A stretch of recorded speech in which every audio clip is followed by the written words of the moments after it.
Hello! Hello. I promise not to say hi there in every video, so I'm trying, okay? Yes, she's trying hard. And he's controlling me. Yes, I am. See, I'm controlling you. My hands in the back. Always. Today we have very interesting subject for you. We are talking about carrot, stick and self-discipline. We all know about carrot and stick concept, right? When you try to motivate with something real good, but if something not good, it should be punished. Obviously not always this concept incorporated, and it doesn't have to be actually. And in companies lately, I mean, it was popular maybe before, but right now it's just like, wrong thing to do. But it is effective. And it doesn't work ever with self-discipline. I mean, with yourself.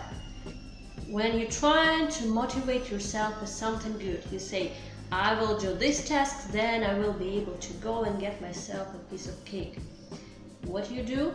You didn't get this task done because you get distracted, you get this and that, and you're still going out and getting that piece of cake because you're telling yourself, I still deserve it, I did well, I didn't get there, but I'm almost there, or I did try, or something else.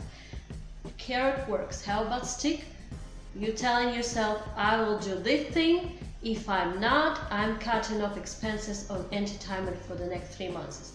What do? You tell yourself, I still deserve entertainment, I need to rest, because if I don't rest, I will not be able to do this and this. So stick doesn't work at all. That's how it goes with your self-discipline. So why is this concept is still there? Carrot and stick. Why were we talking? I mean, originally it came from the stories, right?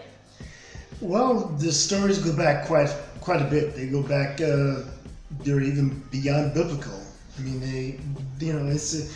it's kind of interesting is that we've been doing quite a few videos and podcasts and photographs today. It's that particular day, first day of the week that we do a lot of these things.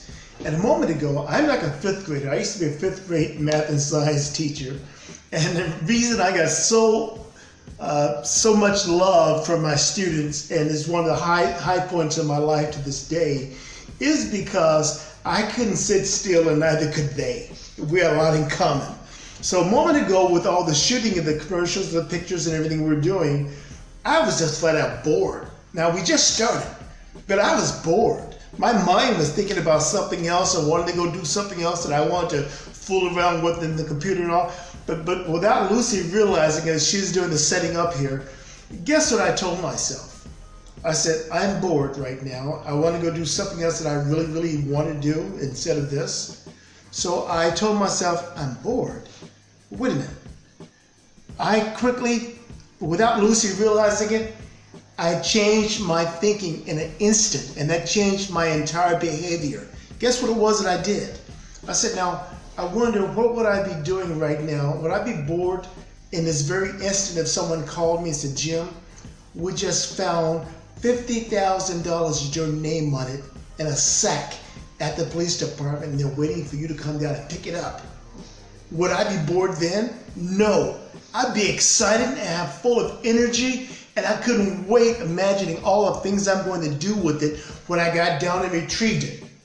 So immediately, by the time Lucy turned around from setting up, I had changed my situation, my behavior had changed, everything had changed about me, because then I knew how to take myself out of one trance and put myself into something that was more positive.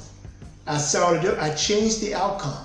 Now, no one was going to call me from the police department and say they had a sack of $50,000 waiting for me. I didn't care. I just knew in the test that I just ran on myself in a nanosecond that I could change my behavior, change my thinking, because when we have problems and being motivated, it's because we have a conflict where we are compared to where we want to be. I just changed it. I tricked myself into doing that, and I'm perfectly happy with it. Do the same thing. No, this is not a scripted video. I had no idea what he's gonna be telling here, and he told you deep truths. I really appreciate it. and you should too, because those insights are in to help you, because you're dealing with same. We're not just getting self-conflicted, we're not just not able to keep this carrot stick in proper proportion to make ourselves going. We're dealing with the same feeling, we may not even recognize it. I mean, you will be motivated if you got a call saying you got $50,000, and we all getting all those creepy, emails from Nigeria that you won $3 million. Yeah. But still, you're not getting excited because you know it's not true. But to motivate yourself, you don't have to set those milestones saying, I will get that piece of cake if I do, but you say, I will get closer to my goal if I do. And if it doesn't work, try to separate those tasks into smaller ones. Maybe you didn't separate it properly. Maybe your strategy is not outlined properly. That is not working for you. Maybe your self-motivational routine doesn't work for you. And we talk about self-motivational routines a lot, and it's pretty easy to create. It is. I mean, what we have right now with the lockdown, we don't have our lovely walks and we really miss it, but what we did, we created other routines that are motivational and that are healthy.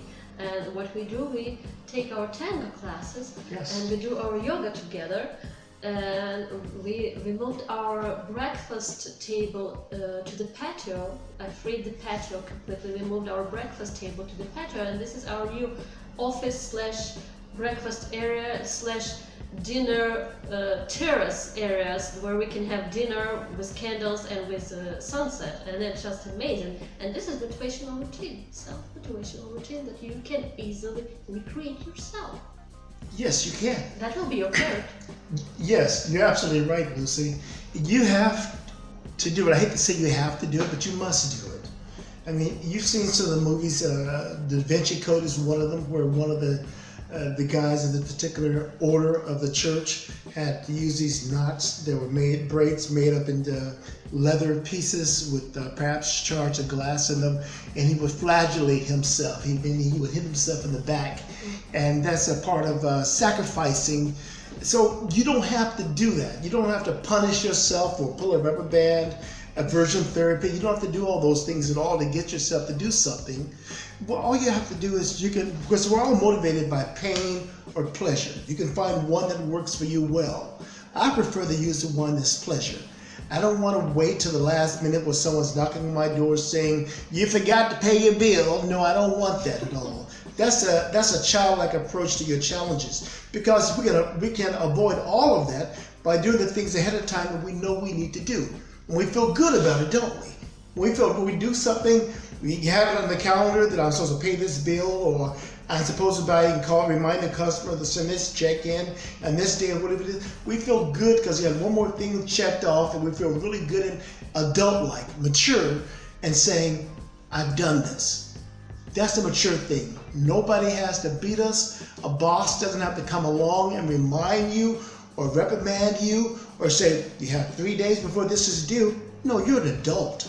You can motivate and inspire yourself. Rise up and say, today, I'm going to get up before my alarm clock does. Something magical is going to happen.